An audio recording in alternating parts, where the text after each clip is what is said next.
বছর আগে দাঁড়িয়ে তুমি শুভশ্রীকে কি প্রশ্ন করতে চাও আর তুমি দেবদাকে কি প্রশ্ন করতে চাও?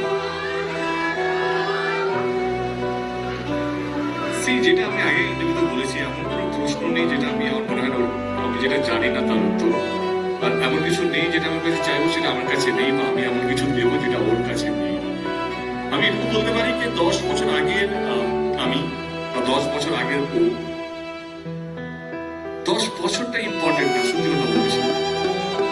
10 বছর পর আমরা যে ভালো আছি, আমরা আমাদের ঘর সংসার, ক্যারিয়ার, ফ্রেন্ডস, সিনেমা, বাবা মা সবাইকে আগলে রেখেছি, এটা পরিষ্কার চোখের সামনে দেখতে পাচ্ছি, এটাই বড় কথা।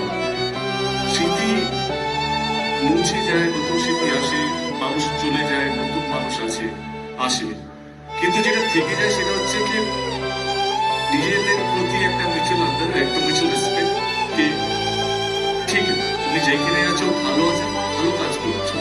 তো আমার সত্যি কথা বলতে গেলে 10 বছর পিছনে যেতে চাইছি না, 10 বছর এগিয়ে এসে এটাই বলতে চাই যে তুমি তোমার জীবনে ভালো থেকো এবং ভালো কাজ করছো, এটাই যেন চালিয়ে যায়। ভগবান কি বলবো, ভগবানের কাছে প্রার্থনা করবো যেন তুমি সারা জীবন সুখে থেকো, এই জন্ম কেন পরের জন্ম তুমি ভালো থেকো। আর শুভশ্রী তুমি কি বলবো? 10 বছর আগের দেবকে দেখো, এখন সত্যি ওর মতোই আমি হয়তো মনে হবে যে সেম আনসার করছি, কিন্তু এই 10 বছরে আমরা তো সবাই চেঞ্জ হয়েছি। ও একজন ইভলভড পার্সন, আমি একজন অনেক ম্যাচিওর, অনেক এক্সপিরিয়েন্স আমাদের জীবনে এসছে। তো 10 বছর আগে আমি কিরকম ছিলাম আমার নিজেরই মনে নেই, বাট এক্স্যাক্টলি ওর মতোই আমি বলবো যে এখন এই সময় দাঁড়িয়ে আমি এটাই বলতে চাই যে is doing amazing in his life.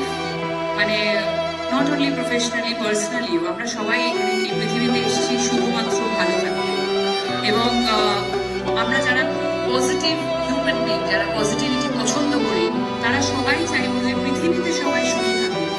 তাই সবাই সুখী থাকলে আমরাও সুখী থাকবো। সো দেবের জন্য তো আমি আরো বিশেষ করে চাইবো যে ও সুখী থাকুক। সবাই মিলে কেমন লাগলো বলো? প্রশ্ন উত্তর। এবার তুমি কি দেবদাকে কিছু বলতে চাও? আমি বসিদাকে কিছু প্রশ্ন নেই, বসিদা কিছু প্রশ্ন করবে? আমি চলে আসছি।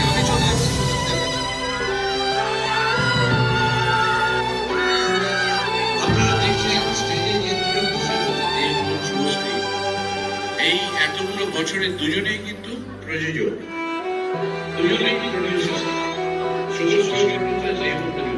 আমি একটা জায়গা জানতে চাই, আগামী দিনে এই দুটো কিন্তু পরে একে অপরের প্রোডাকশন একসাথে করবেন বলে আমি জিজ্ঞেস করছিলাম, একে অপরকে কবে কাস্ট করবেন নিজেদের হাউসে? আমি তো করেই দিয়েছি প্রথম দিনে, এবার তো ওর পালা। আমি গাইতে পারি, কবে আসবে আমার পালারে? দেবকে অ্যাফোর্ড করার মতো আমার ক্ষমতা নেই, সত্যি he is a mega star after all. ফ্রিতে করবো কেন? ফ্রিতে করবে বলে ফ্যানরা। না আমি তো করবো না, আমি আমারটা বুঝে নেবো। তুমি অফারটা নিয়ে এসো, কিভাবে টার্মস এন্ড কন্ডিশন সেট করতে হয় আমি বুঝে নেবো। ওকে, ডান। তাহলে আমরা কি এবার ট্রেলার দেখবো?